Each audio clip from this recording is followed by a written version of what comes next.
All right, from deep inside the Death Star, I'm Larry Larson. And I'm Andrew Richards. And welcome to Defrag Tools. So let me explain a little bit about the concept of defrag to begin with. Defrag is a method to take things that are all kind of wiggity-whack all over the place and put them in a logical order so that they can be more easily understood and more efficient and effective. So one of the things that Gove Maharaj and I do on Defrag is we sort through people's problems that they might have with Microsoft hardware, software, or other issues, and try to fix those for them. And sometimes the tools that we use to defrag problems, we don't get a chance to go into them deeply and talk about them and stuff like that. You filled in for Gove a couple of times on Defrag. I did. And you are capable of doing these deep dives on some of the tools. So this is what we're going to do on Defrag Tools. We're going to talk about some of the tools that we use, some of the methods that people can use to help troubleshoot their own problems and be more efficient computer users. And the simple thing of where to get the tool. Yeah, exactly. Which is sometimes not that easy. So introduce yourself. Tell us a little bit about you. So I'm Andrew Richards. I'm a senior escalation engineer in support. I troubleshoot for a living. That's what I do. Support cases come in, and the hardest of the hard hit my desk. Yeah. And the tools we're going to show over these 10, 20, 30 weeks ahead are the tools I use every single day. Yeah. And so I use the tool for hours at a time and have become quite proficient at all of them. So, yeah, so we're going to deep dive into one tool per week. And what are we talking about today?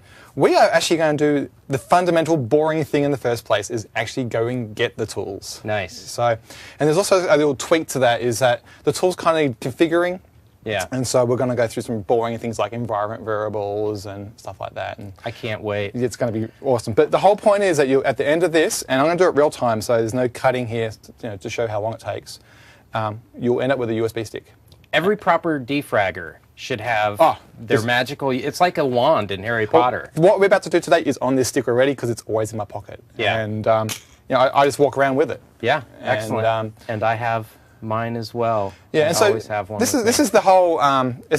everybody can use this. You can use this to fix your neighbour's PC. You can use this to fix your mum's PC. You can use this to go fix that mission-critical production server. Yeah. The tools we're going to talk about mostly non-invasive, which means you can do them live in production.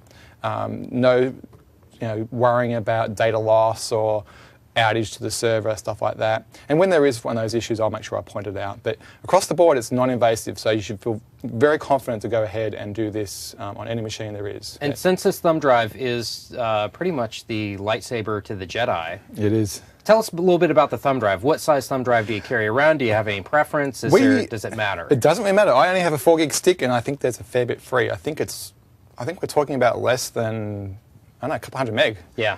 I know that sysinternals, which is the major part of the Jedi, it's the main lightsaber. Yeah. Is only like 40 meg, well, not even that, maybe a bit less. And then there's a couple other tools that only can add up to equally about the same. So we're not talking about much. Okay. Definitely, the amount that it's easy to copy it over on an RDP session to the foreign server. You're not keeping the Windows disk on that thumb drive. No. This is purely just the tools. Yeah. And roughly, this show is about the tools that you don't get with Windows that make you a Jedi Master. It's the secret tricks that are out there. 99% of them are free on Microsoft.com. Fully usable by anybody, and you can go off and be that elite Master Chief of troubleshooter. There you go. Yeah. Let's get started. Yeah. So today's all about collecting the things, and what we're going to do is collect 2 main sets of tools, and those tools are sysinternals tools. So sysinternals used to be an external company, or actually a freeware set of code that was run by a company called WinInternals that was owned by Mark Rasinovich and Bryce Cogswell. And they were acquired by Microsoft in 2004 or 6 or something. And they're now a Microsoft product. And so you can now get them from Microsoft. So across the board here, I'm going to show you how to do this if you can't remember where it is. So for the case of sysinternals, it's as simple as going to sysinternals.com. This used to be the outside website and now redirects to a TechNet sub-website. In the case of sysinternals, there's a little link up here at the top called Sysinternals Suite. Sysinternals has, I forget the number, a lot. 40, 50 tools maybe. And if I can be encouraged to do it, I will have an episode on every single tool at some point. Nice. That is the goal. While we're talking about sysinternals, there is a book to go with it. Every single tool in this list is a chapter or a sub-chapter in this book. If you can't wait for 20 weeks for me to slowly get through them all, go buy the book. It's like $20 or $25 at Amazon. Absolutely fantastic book. You know, even if you think you're only going to use one or two tools, you should go buy the book. The book is fantastic.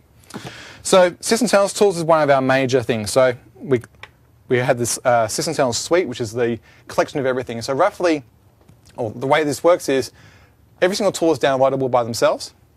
You can also run them live. So if you go to a website, live.sysinternals.com / and then the name of the tool, you can actually run the executable off the network, like an SMB path. Microsoft has enabled WebDAV protocol on this web farm, and so you can execute it remotely. If you want to download it personally and onto a USB stick, which is what we're doing here, where the goal is to have a stick that you can use in a network isolated environment. So this falls in the category of like military places and high security things like SQL Server databases where you don't want the internet. And also things like when you've got viruses on your box. You don't want to turn your network on, right? And so it's all about getting a nice isolated set of tools. So that's what this is all about. So this one's quite simple. It's a zip download. And what I'm going to do is build up an area on my hard disk. Now, I'm a fan of making a directory called my, because it's a really short name, kind of familiar. You'll notice that I never put things in program files, and there's a very important reason for that. We don't want, in production systems, auditing software to pick it up that something got installed that wasn't expected. Right? And so all the tools we're talking about here are Xcopy tools. You don't have to run the MSI. You don't have to do anything like that. So we save the zip file. Now, how do you know that you have the latest and greatest? On the main page, there is an RSS feed. Subscribe to it, grab the link, put it into Outlook, make it one of the RSS downloadable things. About once per month, there'll be an RSS feed saying this tool got updated. Just go get the zip file, the entire zip file, and just bladder over the top of the one you already have. So we've downloaded it. Now, first tip for the day, otherwise it can be quite annoying if you do it the wrong way. If you unblock this now, it will unblock every single file inside the zip file. If you unzip it and then want to use the tool, you'll have to individually go to every single exe and unblock it. So remember to unblock the zip file, and then we're just going to extract it to sysinternals. So 27 meg. Not too much, right? 12 meg zip, 27 meg unzipped. So while that's happening, I'm going to grab the path, and this is my next tip. Bring up computer and go properties. Where is it under? Is it advanced? Yep, advanced, environment variables, go down to path, edit, and we're going to shove this on the end. So semicolon and then the semicolon new path. and then the new path. Right. You're going to use these tools so often, if this is your main machine, so often that you should just go do that. By the way, this machine, I deliberately kept it clean. I made a brand new, fresh install of Windows. There is nothing on here. There is no Office. There is no anything. The only thing I've done is load the device drivers for my laptop, so the network works and stuff like that. I installed Security Essentials for antivirus, and that's about it. The only other obvious ones I did is I went to adobe.com and clicked on the 3 main or 4 main Adobe things that that you do on every machine. And so there you have, and Silverlight as well. And so this is a very clean box. Now I want to stress that because it shows you what you don't need to have. You don't need .NET here to make this thing work. You don't need all these other things. So, all right. So this is downloaded, and here's all our tools. And we're not going to go to any tools today, but sysinternals is done. Step 1. All right. Step 2. There is a package called the Windows SDK, and you go, well, what's this? So SDK stands for Software Development Kit. Roughly, we don't want to deliver on Windows software that people aren't going to use. And so the SDK is used to primarily give you compilers and other things. What we do use it for is also as a release vehicle for support tools. right? And so the SDK comes out with each service pack.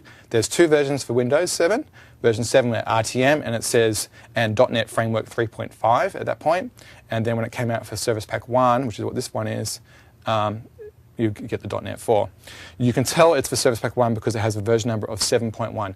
It doesn't match the version of Windows, because Windows is 6.1. Yeah. All right, so I'm going to start this downloading because this is going to take a while. So I'm going to start the download. Now, this is actually before, I'll get this starting running. But it said it was only 400K download. So, yeah. So this is the web installer. Yeah. So Tricky.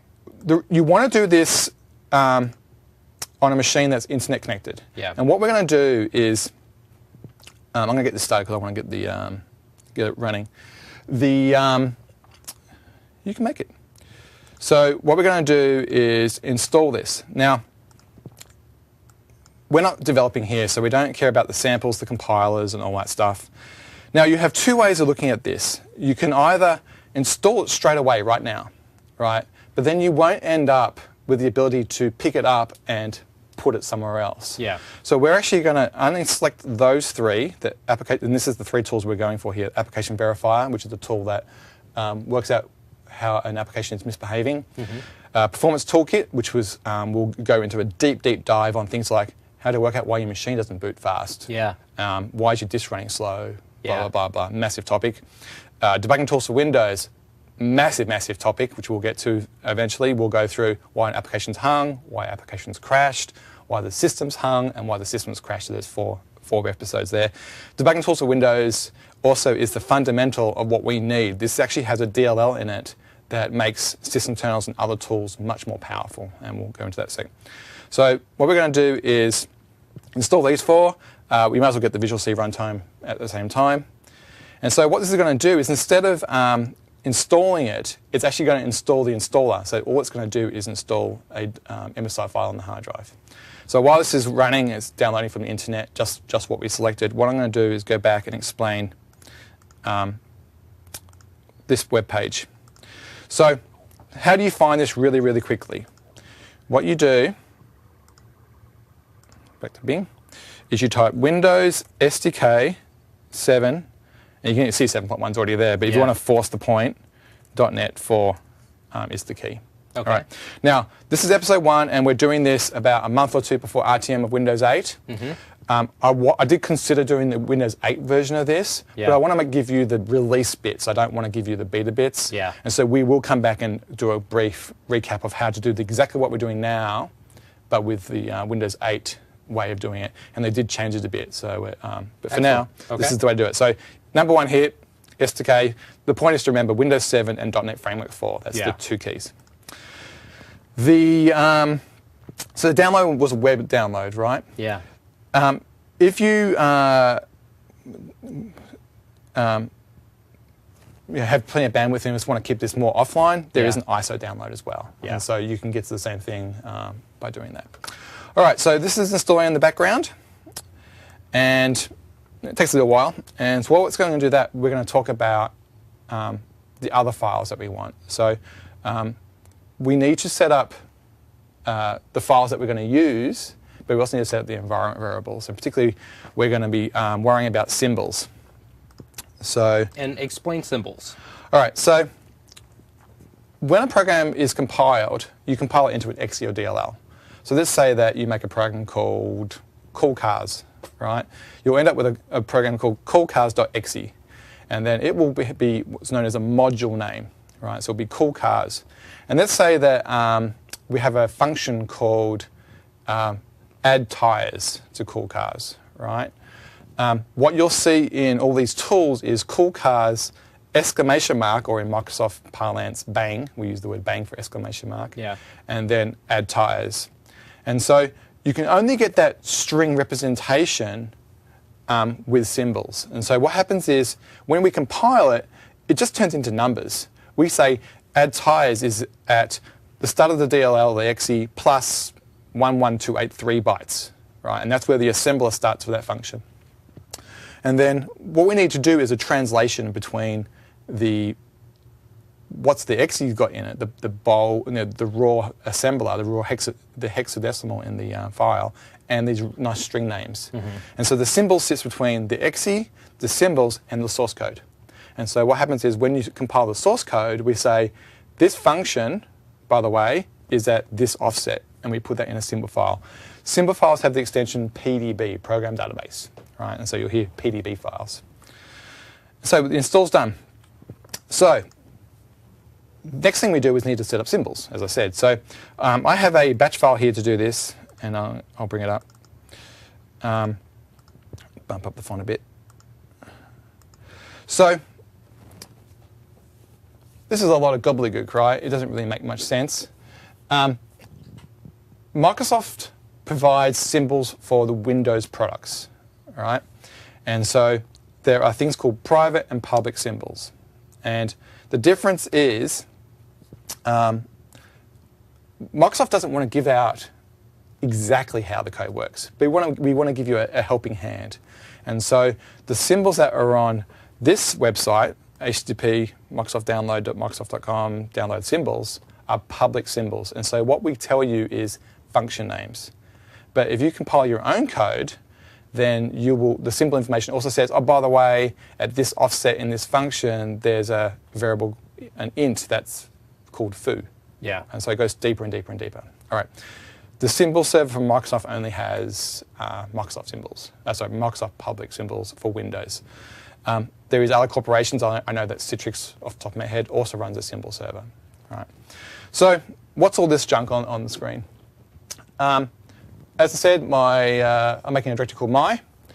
And what we do is with symbols is we pull them down from, in this case, a website, and then put them on the local hard drive so you don't have to go to the internet over and over again. Yeah. And my cache, so the copy is from this website, and then it gets, each time there's a star, it's a copy, right? So it tries the first one, and if it's not there, it tries the next one. So you could go my office symbols to have a share, and what would happen is if it's not in this folder, see my sim, it would look on this Office server. Yeah. If it's not there, it goes to the internet. Once it's found it in the internet, it will copy it to here, and then it will copy it to here. And so next time, the chain of symbols will be there. Nice. That's what this SRV star at the front is. That's the magic of SRV. There's a DLL in the debugger folder called sim SRV, which says, oh, I'm prefacing this string. I'm going to let this DLL worry about it, and I'm going to do all this. All right. So what we have is me just creating the folders to make sure that they can exist. The first one's for source code. This is actually more Microsoft internal because we can download, when we have a different URL for internal, the source code for Windows as well. In the public case, you would just put the source code for your own code. Source code is, when you bring it up in the tool, it says, okay, here's the source code, and you see it. Symbol path is the mapping, A to B, and sim cache is to do with that Windows Performance Toolkit tool, the one I talked about with boot managing analysis, and so it also needs a cache. Notice that it doesn't have the SRV star. So what this command does is it uses setx. Setx is a persistent version of set command, and M means do it at the machine level. So you walk up to machine, run this batch file, and then these three paths are set, and your machine is set in every single tool to work. You don't have to go into debugging tools, you don't have to go into Toolkit, you don't have to go into systemterminals and type it because it's in an environment variable. Yeah. So it's just like sweet. And so when you go to another machine with this thumb drive, do you set up the environment variables on that machine as well? Every time, Same thing you do here. Yeah, and obviously you're going to lose your cache. Yeah. I think my cache at my desk is 60 gigabytes. Wow. It's huge. You want to keep a cache. If you are analyzing a system where you just can't get to symbols and you have to analyze it because the data is so PII rich that you can't take it off the server, you actually can download symbols of the Microsoft symbols as an ISO file from download.com and install it like an MSI, and then it just goes into a folder. Now the problem is it's the symbols at RTM or the symbols at SP1. It doesn't include any Windows updates. Yeah. So the other thing is the Microsoft Symbol Server doesn't include hotfixes. So if you've contacted support, we don't publish the hotfix symbols. So that's not too hard. It's not too, and we'll put this code on the show notes. The next one is more of a diagnostics thing. So this one you don't do by default. You do this if you're having issues using symbols. And so this is just how to turn logging on. Once again, we'll put this on the site. It's just one of those things that you go, oh, I'm pulling my hair out. I don't understand why this tool can't get to symbols. And so this turns the logging on. And then the last one is an option that when you open up the debugger, by default, it runs a command called bang analyze or !analyze. If you don't want to turn that on, this is the command for that. So, pretty simple environment variables, nothing really, nothing too onerous, right? All right, so SDK installed. The files go into Microsoft SDKs. Windows, because it's the Windows SDK, 7.1 as we talked about, and then you get this folder called redist, which is what the whole point of what we're doing. And here's our 4 things. And so what we do is we just copy these 4 folders into our My folder. And what's in here is you just... get VC. I don't need it. Okay. I just installed it because at some point someone's going to... Yeah. When I install something, someone's going to want it. So yeah. So 3 tools, MSIs. We're getting Itanium and AMD and x86. With Windows 8, Itanium will disappear and you'll see ARM. So you see WOA as the letters. Debugging tools for Windows and Windows Performance Toolkit. All right, so debugging tools for Windows and the Windows Performance Toolkit actually are both Xcopy based programs. So what you can do is actually run the MSI now and install it and then copy the folder that it makes. All right, and so I'm not going to do it to all of them, but I'm just going to do one. Now, so everything you need to run this installs into that one directory? What we're making is a directory of the assets we need. We're going for just one time only now on your master thing where you're making the USB stick, run them, and we're going to actually run it. We run it here instead of in the installer because the installer doesn't let you change the path. Yeah. Right? You remember how I said we don't want to be invasive on the box? Yes. Yeah. And so what we're going to do is the Microsoft standard is to install the x64 debugger in a directory called c:\debuggers. And there's no real standard for x86, so I use c:\debuggers _ x86. Yeah. We actually need to install them both. You go, well, why is that? The debugging tools, the 64-bit ones, can only debug 64-bit processors, 64-bit .NET processors, just because of limitations on the way it's architected. And this x86 one is the same thing for .NET. So .NET 2 applications, by default, run as 64-bit on 64-bit Windows. .NET 4 applications built with Visual Studio 2010 default to x86. Right? So you need both of them installed. So I'm going to quickly install them. This is the old install shield type GUIness. Now this is the trick. You need to press custom. And then we're just going to type in a new path. So as I said, debuggers for the 64-bit one, just the defaults are all perfect. Tiny install, it's only a couple of meg. Yeah. I mean, most of this time is making the restore point rather than actually the copy. Yeah. So is there too much detail at the moment? What do you want to? No, anything you want to clarify? No, not yet. Standard waiting. Although I have wondered when I've installed things, what is it actually doing here? It's not installing. It's making the restore point. That makes sense. You want to hear a dirty secret? Sure. I turn restore points off on every single one of my boxes. What? I have never used it. Oh, I've used it a lot. So if it's going to crash, I'll just rebuild it. Yeah. If it's really that bad. And most things you can fix with going to safe mode anyway. So yeah, I have it turned off, which means my installs happen. Well, you're one of the elite Jedis. Yeah. That's one of the things. I remember we had a conversation on air about should we fix or repave a box. Yeah. Well, I will not repave any box if I can fix it. Yeah. And we'll get to the point in this series where you'll come to the same conclusion. Where why would I repave it when I can just do 5 minutes of troubleshooting to fix it? So, whoops, I forgot to put the. I have to have an x86 on it. So we ended up with two folders, debuggers, and then also need USC prompt it, and debuggers x86 when it finally gets there. So that's the tools. I mean, that's all you need. The same thing goes with the Windows Performance Toolkit. You only need the 64-bit ones for that. You don't need to have the two. And so we end up with two folders. And then what we do is that's part of our Jedi trick. So we put it into here. And we now have everything we need. So you now can walk up to a server, copy these on, and just run this tool. There's no install MSI, needed. won't turn up in remove programs, stuff like that. So, all right, so that's where we're kind of going to end it today. We're going to go on and start using these tools next time. Particularly, the whole point of installing this whole package is to get this one single file, dbghelp.dll. And you'll notice that, actually, thank you, Mr. Tooltip, see how it's 6.12? But we installed it for Windows 6.1. The version that ships with the SDK is actually a different elite super version compared to the one that's in the System32 folder.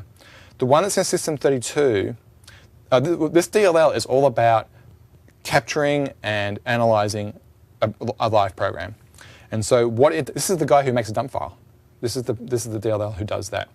The version that ships with Windows only can do capture. Yeah. It cannot do like playback, if you want to call it that. This version can. And it also has a lot more features in it and obviously bug fixes because the one in Windows didn't get serviced. So the version that is 6.12 here for the SDK for Windows 7 SP1, and then with Windows 8 it will be 6.13. Absolutely crucial that you have this file. And it's crucial that you have the 64-bit version and the x86 version as well. Excellent. And so next time we're going to go into how to use your lightsaber. Yep, we are going to go into probably the most popular tool around. We're going to go into Process Explorer. Cool. So which is a system internals tool, the biggest system internals tool by far. Awesome. So definitely. Awesome. And that's the show for this week. So join us next time where we will start teaching you how to wield your lightsaber. Definitely. Thank you, Andrew. Pleasure. See you next time. See you next week.